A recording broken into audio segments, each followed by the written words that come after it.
आज हम बात करेंगे क्या तुर्की का टूरिस्टिक रेजिडेंस परमिट 2021 में बंद हो रहा है, इसमें क्या हकीकत है, या फिर पहले से जो जिनके पास टूरिस्टिक रेजिडेंस परमिट था उनका टूरिस्टिक रेजिडेंस परमिट रीन्यू हो रहा है या फिर नहीं।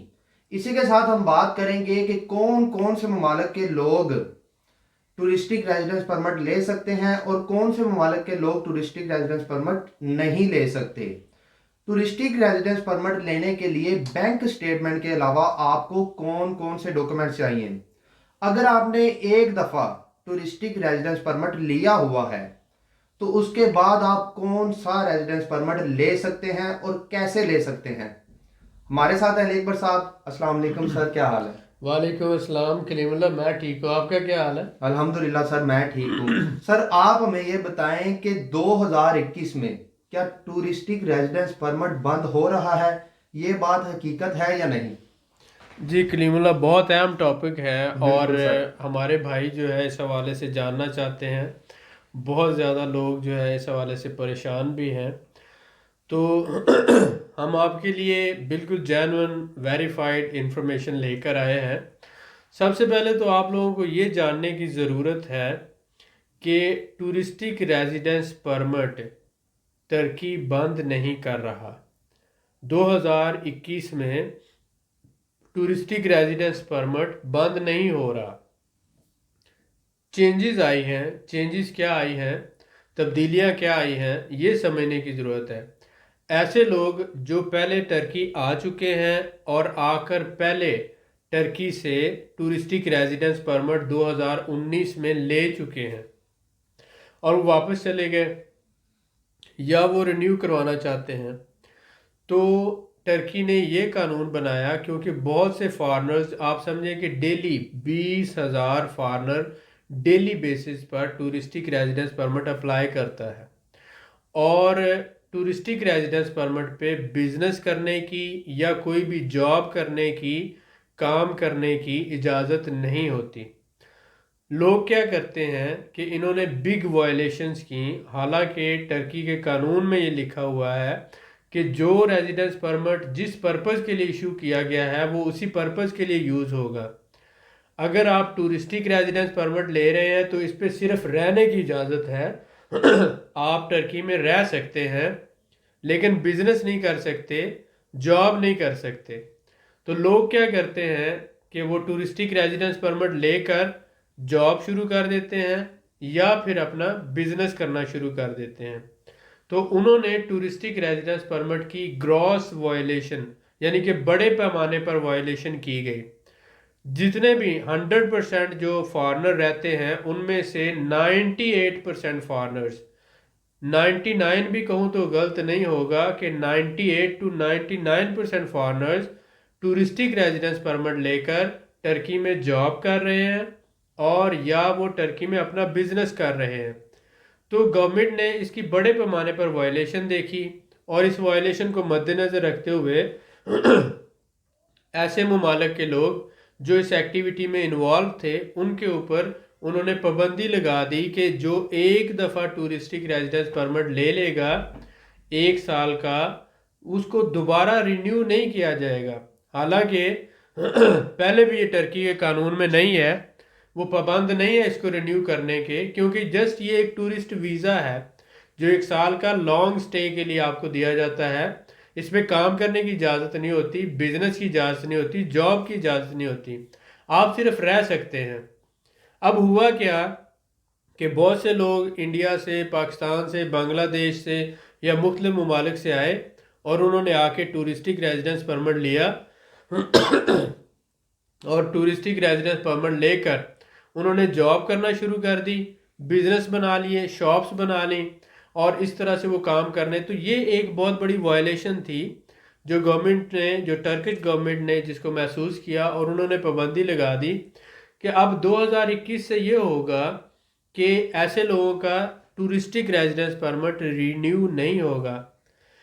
अब वो क्या कर सकते हैं, या तो उन्हें अपना बिजनेस रजिस्टर्ड करवा कर बिजनेस रेजिडेंस परमिट लेना पड़ेगा या उन्हें प्रॉपर्टी खरीद कर अपना टूरिस्टिक रेजिडेंस को टूरिस्टिक रेजिडेंस को प्रॉपर्टी रेजिडेंस में कन्वर्ट करना पड़ेगा या उन्हें जॉब ढूंढकर अपना टूरिस्टिक रेजिडेंस जॉब परमिट में रजिस्टर्ड करवाना पड़ेगा, वर्क परमिट में रजिस्टर्ड करवाना पड़ेगा। तो इस तरह से वो अपने टूरिस्टिक रेजिडेंस परमिट को तब्दील कर सकते हैं, लेकिन ये दोबारा रिन्यू नहीं होगा।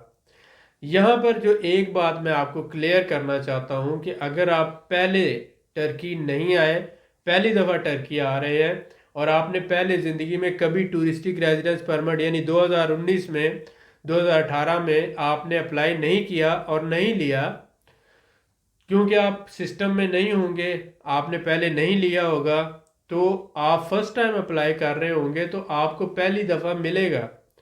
पहली दफ़ा पूरी दुनिया से कहीं से भी आप आते हैं तो आप टूरिस्टिक रेजिडेंस परमिट ले सकते हैं, लेकिन दूसरी दफ़ा वो रिन्यू नहीं होगा अगर आप पाकिस्तान, इंडिया, बांग्लादेश, नेपाल इन ममालिक में से हैं। सिर्फ कुछ कंट्रीज उन्होंने बताए जिनका रिन्यू होगा। मसलन अगर आप यूरोप से किसी कंट्री से हैं, उसके नेशनल हैं तो उसका रिन्यू हो जाएगा। अगर आप रशियन नेशनल हैं तो भी रिन्यू हो जाएगा, चाइनीज़ नेशनल हैं तो भी रिन्यू हो जाएगा, और इसी तरह से ऑर्गेनाइजेशन ऑफ इकोनॉमिक कॉरपोरेशन ओईसी के मेंबर ममालिक में से हैं तो भी हो जाएगा।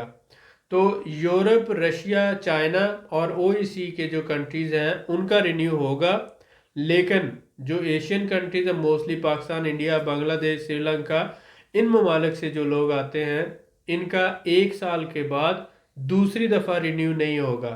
पहली दफ़ा अगर ये अप्लाई कर रहे हैं, फर्स्ट टाइम आ रहे हैं तो फर्स्ट टाइम इनको मिलेगा, लेकिन इनको जो डॉक्यूमेंट्स रिक्वायर्ड हैं इसके लिए वो सारे पूरे और जेन्युइन शो करना पड़ेंगे। पहले तो इसमें कुछ रियायत होती थी, अब रियायत नहीं होगी। तो इस हवाले से जो है आपको देखने की ज़रूरत है कौन से डॉक्यूमेंट्स देना पड़ेंगे और कौन कौन से आपको अपने साथ सपोर्टिंग डॉक्यूमेंट्स लाना हेल्पफुल रहेंगे। जी सर, माशाल्लाह, बहुत शुक्रिया सर आपका। सर, जैसा कि आपने डॉक्यूमेंट्स की बात की तो मैं आपसे ये जानना चाहूँगा कि अगर कोई हमारा भाई पहली दफ़ा टूरिस्टिक रेजिडेंस परमिट अप्लाई कर रहा हो तो उसको कौन कौन से डॉक्यूमेंट चाहिए, और ये भी कहा जा रहा है कि आते हुए अपने मुल्क से बैंक स्टेटमेंट लेते आए। हाँ, ये मैं काफ़ी अरसे से ये सुन रहा हूँ, बहुत से हमारे दोस्त जो हैं वो कमेंट में भी लिख रहे हैं और हमसे पूछने की कोशिश कर रहे हैं।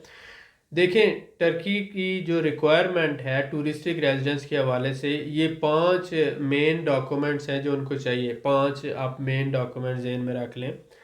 पहला डॉक्यूमेंट क्या है कि आपके पास आपने एप्लीकेशन फॉर्म फिल करना है उसका, ठीक है। दूसरा जो है वो 4 अदद तस्वीरें आपने देना होती हैं। तीसरा ये है कि फाइनेंशियल डिक्लेरेशन आपने देना है। फाइनेंशियल डिक्लेरेशन ये बहुत अहम डॉक्यूमेंट है।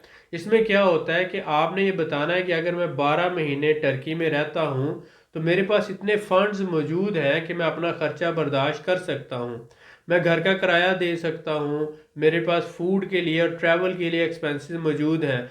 तो इसका उन्होंने कहा कि 1 महीने का जो वर्कर है उसकी कम से कम सैलरी जो है 2500 से 3000 टर्किश लीरा है। 2450 है तो आप 2500 लगा लें। इस हिसाब से 12 महीनों की सैलरी के बराबर आपके पास पैसे होने चाहिए। तो अगर हम रफली एस्टिमेट करें कि 3000 टर्किश लीरा 1 महीने का, तो 12 महीनों का कितना होगा? 36,000 टर्किश लीरा। 36,000 टर्किश लीरे को अगर आप डॉलर्स में बना लें तो तकरीबन ये $4500 बनता है, यानी $4500 बनता है। अब $4500 अगर आपके पास कैश की सूरत में मौजूद है तो आप टर्की में ही किसी बैंक में अपना बैंक अकाउंट खुलवा कर वहाँ पे रख के वहाँ से आप अपनी जो है बैंक का लेटर साथ लगा सकते हैं कि आपके अकाउंट में इतने पैसे मौजूद हैं। या आप अपना जो डेबिट कार्ड है या क्रेडिट कार्ड है उसकी आप तस्वीर लगा सकते हैं, उसके हवाले से ये सपोर्टिंग डॉक्यूमेंट्स हैं। या ये भी कहा जा रहा है कि आप जो ये हेल्प के तौर पर इसको इसको ये गवर्नमेंट ऑफ टर्की की कोई रिक्वायरमेंट नहीं है। गवर्नमेंट ऑफ टर्की जो है वो सिर्फ ये कहती है कि आपने फाइनेंशियल डिक्लेरेशन देनी है, और आपने जो डिक्लेरेशन दी है कि मेरे पास $4500 के इक्वल या 3600 टर्किश लीरा के इक्वल अमाउंट है, उसको आपने प्रूव करना है। अब आप प्रूव कैसे करेंगे? तो बहुत से लोग ये कहते हैं कि अगर आप अपने मुल्क से, मसलन अगर आप पाकिस्तान से आ रहे हैं इंडिया से आ रहे हैं, बांग्लादेश, श्रीलंका से आ रहे हैं, तो आप अपने ही बैंक अकाउंट की बैंक स्टेटमेंट निकलवा कर साथ ले आए, तो वो एज ए सपोर्टिंग डॉक्यूमेंट साथ लग जाएगी। टर्किश गवर्नमेंट ने उसकी डिमांड नहीं की। टर्किश गवर्नमेंट तो ये कहती है कि आप कैश लेकर आते हैं तो आप अपने बैंक अकाउंट में रखवा कर टर्की में उसकी स्टेटमेंट साथ लगा दें, या आप किसी भी ज़रिए से प्रूव कर दें, आपके पास डेबिट कार्ड है, क्रेडिट कार्ड है, या कोई सोर्स है आपके पास कंटिन्यूस के हर महीने आपकी पे स्लिप्स आ रही हैं या आपको पेंशन आ रही है, ये जिस तरह से भी आप प्रूव कर दें कि हमारे पास इतने पैसे हर महीने आते हैं और मैं सरवाइव अगर जॉब ना करूँगा, बिजनेस ना करूँगा, काम ना करूँगा, तो भी मैं सरवाइव कर सकता हूँ 12 महीने तक टर्की में। गवर्नमेंट को सिर्फ आपने प्रूव करना है।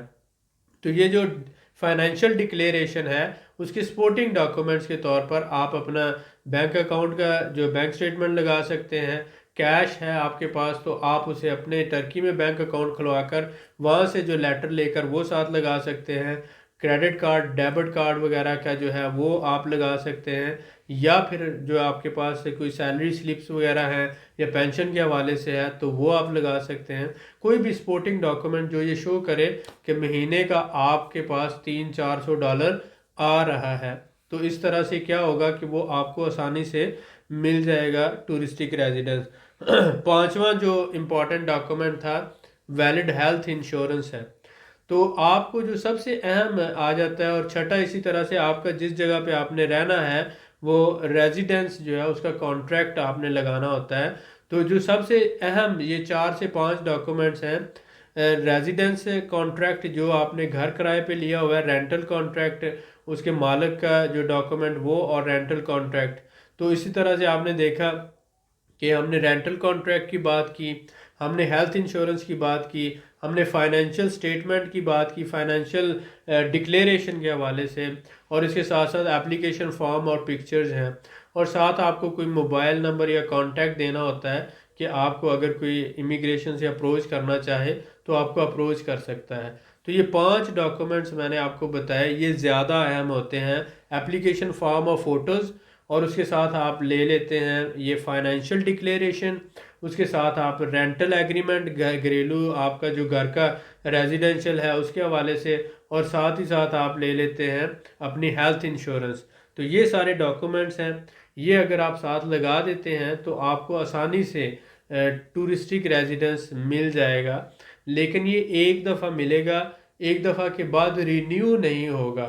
तो इसलिए हम ये कहते हैं, हमने जितनी भी वीडियोस बनाई पहले हमने ये कहा कि आप जब पहली दफ़ा टूरिस्टिक रेजिडेंस ले लेते हैं तो उसी में आपने प्लान करना होगा कि आप या तो प्रॉपर्टी ख़रीदेंगे या आप जो है वो बिज़नेस रजिस्टर्ड करवाएंगे, ताकि 6-7 महीनों के बाद आप अपने टूरिस्टिक रेजिडेंस को प्रॉपर्टी रेजिडेंस में या बिज़नेस रेजिडेंस में कन्वर्ट करवा लें। तो इस तरह से आप आगे कंटिन्यू रह सकते हैं। तो जितनी भी आप हमारी पीछे वीडियोस देखते हैं, इसीलिए हम कहते थे कि आप टूरिस्टिक रेजिडेंस को बिजनेस रेजिडेंस में कन्वर्ट करवाएं या प्रॉपर्टी रेजिडेंस में आप प्रॉपर्टी लेकर कन्वर्ट करवा लें, क्योंकि टूरिस्टिक रेजिडेंस 1 साल के बाद रिन्यू नहीं होगा। तो ये अनाउंस 2019 के एंड में हो गया था।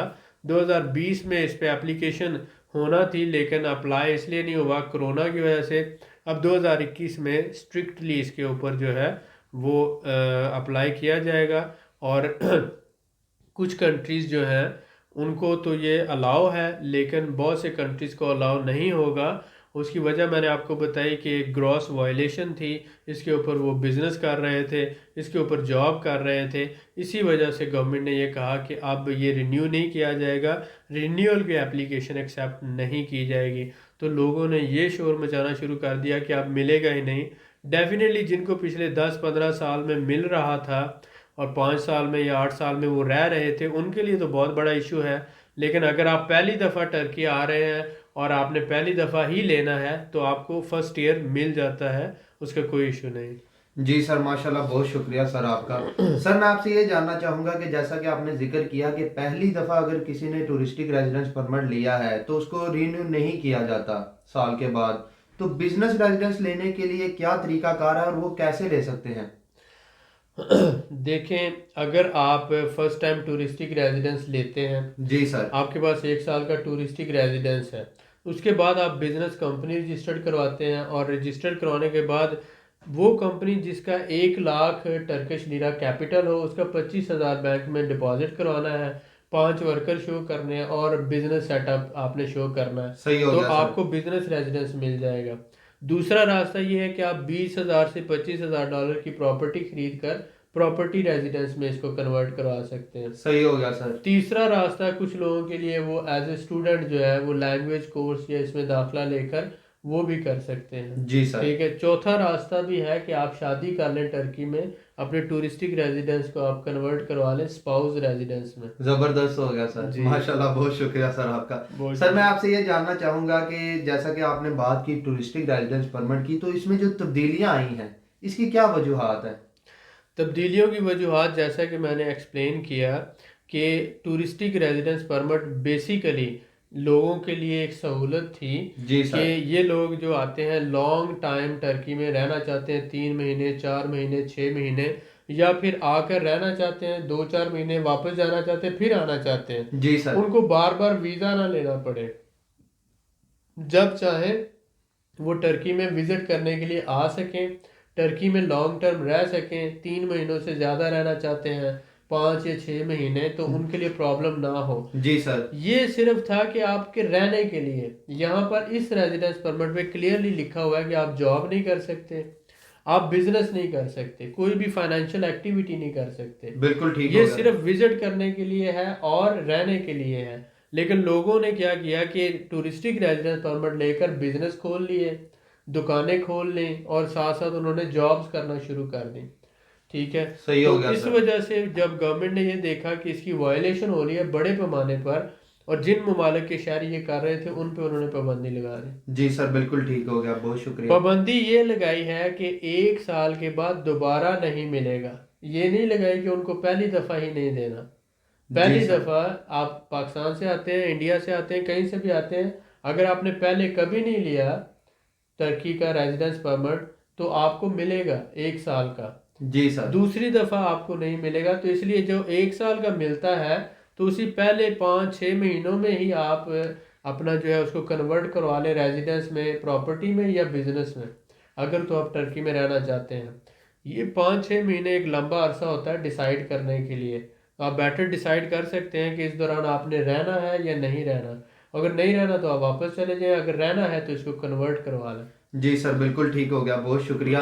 सर जैसा कि आपने कन्वर्ट करने की बात की, तो मैं आपसे ये जानना चाहूँगा कि टूरिस्टिक रेजिडेंस परमिट अगर किसी बंदे के पास है, तो वो उसी के ऊपर कंपनी भी अप्लाई कर सकता है, प्रॉपर्टी रेजिडेंस परमिट भी ले सकता है, यानी कि सारे काम उसी के ऊपर हो सकते हैं टूरिस्टिक रेजिडेंस के ऊपर? टूरिस्टिक रेजिडेंस के ऊपर आप कंपनी भी रजिस्टर्ड करवा सकते हैं, आप प्रॉपर्टी खरीद, प्रॉपर्टी तो आप विजिट वीज़े पे भी खरीद सकते हैं, जी सर। और सारा कुछ आप कर सकते हैं, यानी कि एवरीथिंग इज़ पॉसिबल। आप शादी भी कर सकते हैं, आप प्रॉपर्टी भी खरीद सकते हैं, आप इसी तरह से बिज़नेस रजिस्टर्ड करवा के बिज़नेस रेजिडेंस ले सकते हैं, आप किसी यूनिवर्सिटी में दाखला लेकर स्टूडेंट रेजिडेंस ले सकते हैं। सही हो तो गया सर। लेकिन ये है कि 1 साल से पहले आपको ये सारे स्टेप्स लेना होंगे, यानी 6-7-8 महीनों तक, और उसके बाद जो है 1 साल का अरसा गुजर जाएगा तो दोबारा ये रिन्यू नहीं होगा। जी सर।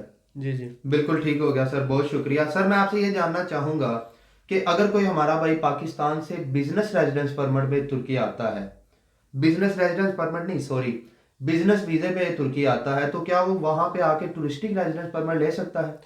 ये बहुत अच्छा सवाल है बहुत शुक्रिया सर आपका। कि बहुत से लोग जो बिज़नेस वीज़ा पर आते हैं पाकिस्तान से या दुनिया के किसी भी मुल्क से, सऊदी अरेबिया से, दुबई से, या फिर आ जाते हैं वो इंडिया से, बांग्लादेश से, श्रीलंका से, अगर वो बिज़नेस विजिट वीज़े पर आते हैं तो वो वहाँ पर आकर टर्की में वो टूरिस्टिक रेजिडेंस परमिट अप्लाई नहीं कर सकते।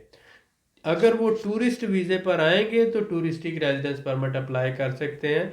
अगर वो बिजनेस वीज़ा पर आते हैं तो वो कंपनी रजिस्टर्ड करवा कर कंपनी के ज़रिए बिजनेस रेजिडेंस परमिट अप्लाई कर सकते हैं। तो बहुत से लोगों को इस वजह से भी प्रॉब्लम होती है, क्योंकि वो बिजनेस वीज़ा पर आते हैं और बिजनेस वीज़ा पर आने के बाद वो टूरिस्टिक रेजिडेंस परमिट अप्लाई करते हैं। अब ये क्रिटिकल पॉइंट समझने की ज़रूरत है कि जब आप बिजनेस वीज़ा पर आए हैं और आपने आकर टूरिस्टिक रेजिडेंस परमिट अप्लाई कर दिया है तो वो रिजेक्ट हो जाता है। तो बहुत से लोग इस वजह से भी शोर करते हैं। अब दो बातें हैं रिजेक्शन की। पहली बात कि आपने 2018 में या 19 में आप पहले ले चुके थे, आपका एक्सपायर हो गया और आपने दोबारा एप्लीकेशन दे रहे हैं तो भी आपका रिजेक्ट हो जाएगा। और अगर आप बिजनेस वीज़ा पर आते हैं और बिजनेस वीज़ा पर आने के बाद आप टूरिस्टिक रेजिडेंस अप्लाई कर देते हैं तो भी आपका रिजेक्ट हो जाएगा। और अगर आप अपना फाइनेंशियल प्रूफ या फाइनेंशियल स्टेटमेंट या फाइनेंशियल एविडेंस जो है आपका वो नहीं होता, जो आपने फाइनेंशियल डिक्लेरेशन में दिया है कि आपके पास इतने फंड्स ही नहीं हैं कि आप अपने आप को मेंटेन कर सकें टर्की के अंदर, यानी $4,500 नहीं है आपके पास या 36,000 टर्किश लीरा की इक्वल अमाउंट ही नहीं है आपके पास, और आप ये प्रूव नहीं कर पाते अथॉरिटीज़ को, तो भी आपका रेजिडेंस परमिट रिजेक्ट हो जाएगा। अब जिनका रिजेक्ट होता है अप्लाई करने के बाद तो वो ये कहते हैं कि अब टर्की ने रेजिडेंस परमिट देना बंद कर दिया है। वो ये नहीं कहते कि हमने जो कानून था उसको फॉलो अप नहीं किया। मैंने 3 मेन वजूहत बताई कि आपका फाइनेंशियल जो है वो फाइनेंशियल एविडेंस जो था, आपने जो फाइनेंशियल डिक्लेरेशन दी है वो एक्सेप्टेबल नहीं है। आपके पास इतने पैसे नहीं है कि आप पूरा साल टर्की में रह सकें और अपने रहाइश का और फूड का और ट्रांसपोर्ट का खर्चा बर्दाश्त कर सकें, क्योंकि इस पे आपको काम करने की इजाज़त नहीं है। ये एक बात। तो अगर आप गवर्नमेंट को या इदारों को सेटिस्फाइड नहीं कर पाते तो वो रिजेक्ट कर देते हैं। अगर आप बिजनेस वीज़ा पर आते हैं और आकर आप टूरिस्टिक रेजिडेंस अप्लाई कर देते हैं तब भी रिजेक्ट हो जाएगा, तब भी आपको नहीं मिलेगा। और अगर आप पहले ले चुके हैं 2018 में या 2019 में, पहले आप अपना टूरिस्टिक रेजिडेंस परमिट एक दफ़ा ले चुके हैं तो भी आपका दूसरी दफ़ा रिन्यू नहीं होगा। तो ये तीनों वजूहत हैं और इन वजूहत की वजह से लोगों का रिजेक्ट हो रहा है और वो कह रहे हैं कि नई पॉलिसी के तहत गवर्नमेंट दे नहीं रहा। असल में उन लोगों को जो रूल्स हैं और रेगुलेशंस हैं उसका नहीं पता। तो मेरे प्यारे भाई, अगर आपके पास सूटेबल फंड्स हैं, पैसा है, फाइनेंशियल मींस हैं, आप प्रूव कर सकते हैं तो आपको मिलेगा। अगर आप टूरिस्ट वीज़े पर आते हैं, बिजनेस वीज़े पर नहीं आते, टूरिस्ट वीज़े पर आते हैं, तो आप पहली दफ़ा अप्लाई कर रहे हैं तो आपको मिलेगा। अगर आपने पहले टूरिस्टिक रेजिडेंस नहीं लिया हुआ और आप फर्स्ट टाइम अप्लाई कर रहे हैं तो भी आपको मिलेगा। तो इसलिए जो लोग पहली दफ़ा आ रहे हैं और उनके पास पैसा भी मौजूद है और वो टूरिस्टिक वीज़े पर आ रहे हैं तो उनको परेशान होने की ज़रूरत नहीं है। उनको मिलेगा 1 साल का रेजिडेंस परमिट, मोस्टली 1 या 2 साल का होता है। लेकिन ये जो एशियन कंट्रीज़ हैं, पाकिस्तान, इंडिया, बांग्लादेश, श्रीलंका, इनको मोस्टली 1 ईयर का ही मिलता है। और आई होप कि इंशाल्लाह आपके सवालों के जवाब हमने आपको दे दिए। लेकिन फिर भी अगर कोई सवाल आपका रहता है तो आप नीचे कमेंट में लिखें, इंशाल्लाह हम कोशिश करेंगे कि उसका जवाब आपको दें। बहुत शुक्रिया। जी सर, माशाल्लाह, बहुत शुक्रिया सर आपका, आपने बड़ी तफसील से बताया और ये बड़ा ज़रूरी था इस वक्त हमारे भाइयों के लिए। बहुत शुक्रिया सर आपका। जैसा कि सर ने कहा कि टूरिस्टिक रेजिडेंस परमिट के बारे में अगर आपको कोई सवाल है तो आप कमेंट करें, इंशाल्लाह हम ज़रूर रिप्लाई करेंगे। और वीडियो को ज़्यादा से ज़्यादा शेयर करें ताकि लोगों तक इंफॉर्मेशन पहुंच सके। मज़ीद मालूमात के लिए हमारे चैनल को सब्सक्राइब करें, वीडियो को लाइक करें और शेयर करें। बेल आइकन को ज़रूर प्रेस करें ताकि अगली वीडियो आपको मिल सके। अल्लाह हाफिज़।